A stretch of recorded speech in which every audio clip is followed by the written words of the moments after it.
দেখছেন Probash Kantho morning update powered by JMG cargo.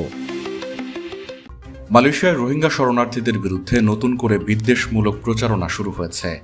আকু Anak Malaysia ছদ্মনামে চেঞ্জ.অর্গানাইজেশনে চালু হওয়া একটি অনলাইন পিটিশনে প্রধানমন্ত্রী আনোয়ার ইব্রাহিমের কাছে রোহিঙ্গাদের দেশ থেকে বিতাড়নের দাবি জানানো হয়। মাত্র কয়েক সপ্তাহের মধ্যে পিটিশনটিতে প্রায় 4.5 লাখ স্বাক্ষর জমা পড়ে। এরপর একাধিক অভিযোগ পাওয়ার পর চেঞ্জ.অর্গানাইজেশন পিটিশনটি পর্যালোচনার আওতায় এনে স্থগিত করে। দেশটির প্রভাবশালী ইংরেজি দৈনিক নিউজ স্ট্রেইট টাইমস জানিয়েছে, জাতিসংঘের শরণার্থী বিষয়ক সংস্থা UNHCR এর তথ্য অনুযায়ী 2026 সালের ফেব্রুয়ারি পর্যন্ত মালয়েশিয়া নিবন্ধিত শরণার্থী ও আশ্রয় প্রার্থীর সংখ্যা 2,15,600। এর মধ্যে রোহিঙ্গা শরণার্থীর সংখ্যা 1,26,144, যা নিবন্ধিত শরণার্থীদের মধ্যে সর্বোচ্চ।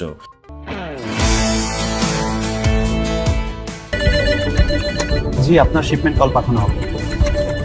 5 থেকে 7 দিনের মধ্যে ডেলিভারি। গ্রাহকের প্রত্যেকটি পণ্যের নিরাপত্তা নিশ্চিত করা।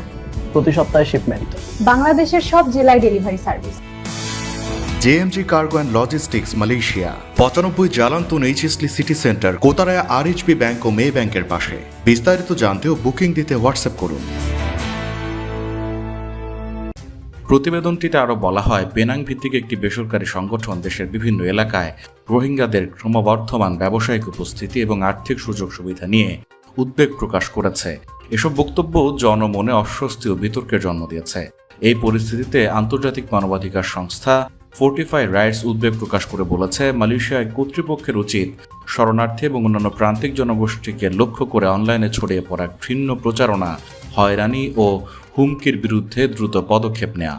সংস্থাটির পরিচালক পুত্তানি কাংকুন বলেন, অনলাইনের ঘৃণা খুব দ্রুতই অফলাইনের সহিংসতায় রূপ নিতে পারে।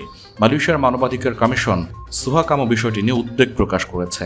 কমিশন জানায়, পিটিশনটি ব্যাপকভাবে ছড়িয়ে পড়ার পর থেকে সামাজিক যোগাযোগ মাধ্যমে বিদ্বেষমূলক বক্তব্য ও বৈষম্যমূলক আচরণ উল্লেখযোগ্যভাবে বেড়েছে।